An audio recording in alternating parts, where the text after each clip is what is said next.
Hey everybody, Keith Dotson here, and in this video we're driving not too far from where I live to explore old architecture and other things in southern Illinois. Illinois is a Midwestern state, and I think of it as a northern state. Chicago sits on Lake Michigan after all, but its territory extends all the way down to the borders of Kentucky and Missouri, so it definitely has a southern region. This is the Ohio River, and our first stop can be seen on the far shore if you look carefully between the guardrails. This trip was a bit of a ramble for me. I picked a few points on the map and struck out to see what I could find, and this old bank was an accidental discovery. But as a result of this road trip, I have several videos from southern Illinois upcoming, and I have to say I'm pretty excited about these.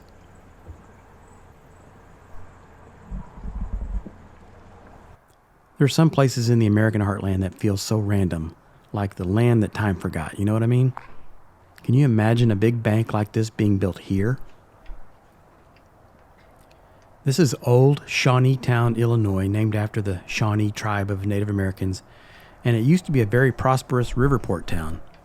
This bank was built between 1839 and 1841 and is the oldest building in Illinois that was purpose-built as a bank. It's built in a style known as Greek Revival, and it's constructed of brick with limestone facade. Banks were actually housed in this building into the 20th century. Here's a photo of it, shot in 1937 by Russell Lee for the Farm Security Administration. As you can see, there was a big building next door in those days. Also, note the drinking water tank on the front left corner by the sidewalk. When this bank was built, people would put gold or silver into the bank and receive paper receipts called banknotes, which could then be traded at face value in town. Banknotes are promissory notes that the money in the bank was in the possession of the holder.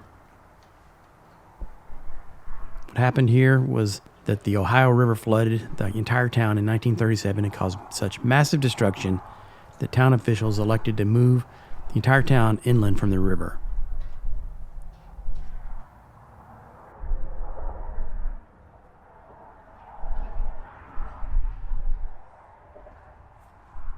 This antique-looking iron fence wasn't original and was added later.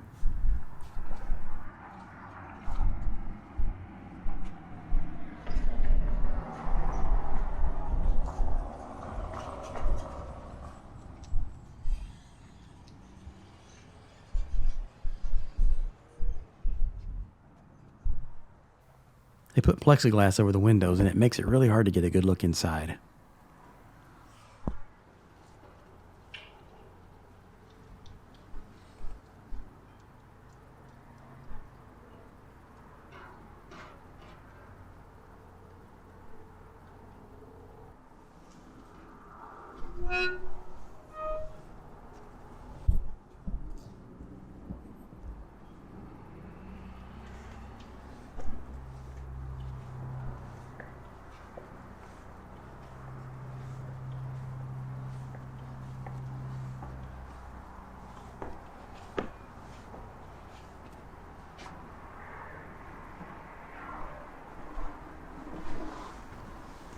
They began renovations on the bank in the 1970s, but those were never completed.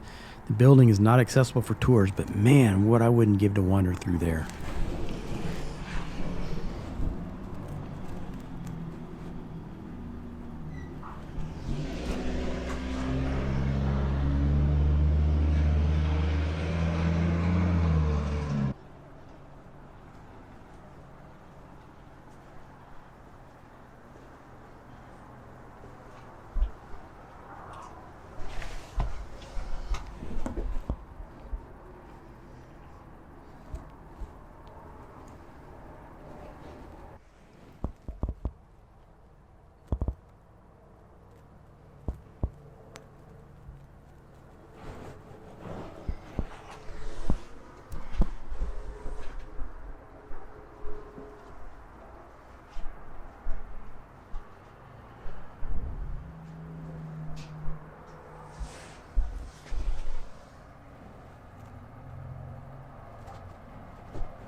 That's a little S bracket for holding the shutters open.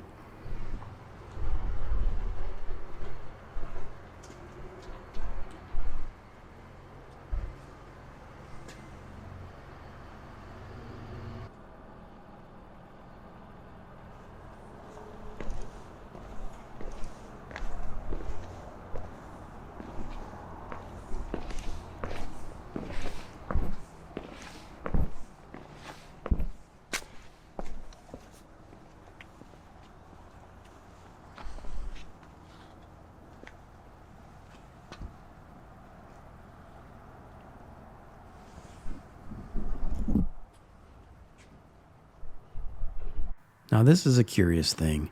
It's a reproduction of the John Marshall House. He was the banker, and he actually operated the bank out of his house here until the bank opened. But this is not the original house. In fact, the original one was torn down in 1974 so they could build this reproduction.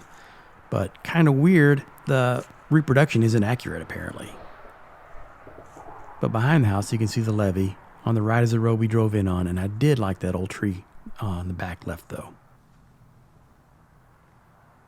Before we go, I wanted to show you this old filling station. I didn't get any good photos of it, but I still thought it was kind of interesting nonetheless.